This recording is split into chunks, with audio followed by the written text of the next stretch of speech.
The monkey. మీకు final destination movies అంటే ఇష్టం ఉంటే ఈ సినిమా మీకోసమే. ఫైనల్ డెస్టినేషన్ యూనివర్స్‌లోకి ఓ మంకీ వెళ్తే ఎలా ఉంటుందో అలా ఉంటుంది ఈ సినిమా. ఓ ఈవిల్ మంకీ వల్ల కొంతమంది ఎలా చనిపోయారో అన్నదే ప్లాట్. సినిమాలో డెత్ సీన్స్ మాత్రం బ్రూటల్‌గా ఉంటాయి. ఒక్కొక్క డెత్స్‌ని బాగా చూపించారు. నాకు సినిమాలో మైనస్ అనిపించింది ఏంటంటే కొన్ని డెత్ సీన్స్‌ని కామెడీ వేలో చూపించారు. చనిపోయేవారు బ్రూటల్‌గా చనిపోయినా అక్కడ కామెడీ చేయడానికి ట్రై చేసినట్టు అనిపించింది. కంప్లీట్ హారర్ మూవీ లాగా కాకుండా కామెడీని యాడ్ చేశారు. అదే నాకు కొంచెం మైనస్ అనిపించింది. ఈ సినిమా కాన్సెప్ట్‌కి సీక్వెల్ తీసే పొటెన్షియల్ ఉంది. ఎందుకంటే ఈ సినిమాలో మంకీ ఒరిజిన్ గురించి చూపించరు. నెక్స్ట్ పార్ట్‌లో మంకీ ఒరిజిన్‌ని చూపించి, ఈ సినిమాలో జరిగిన మిస్టేక్స్‌ని సాల్వ్ చేసి నెక్స్ట్ పార్ట్‌ని కంప్లీట్ హారర్ మూవీ లాగా తీస్తే ఇంకా బాగుంటుంది అన్నది నా ఫీలింగ్.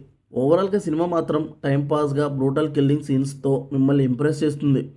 సినిమాలో ఫ్లాస్ ఉన్నా సినిమా మాత్రం మిమ్మల్ని డిసప్పాయింట్ చేయదు. సినిమా అయితే ఖచ్చితంగా ఒకసారి చూడాల్సిన సినిమా.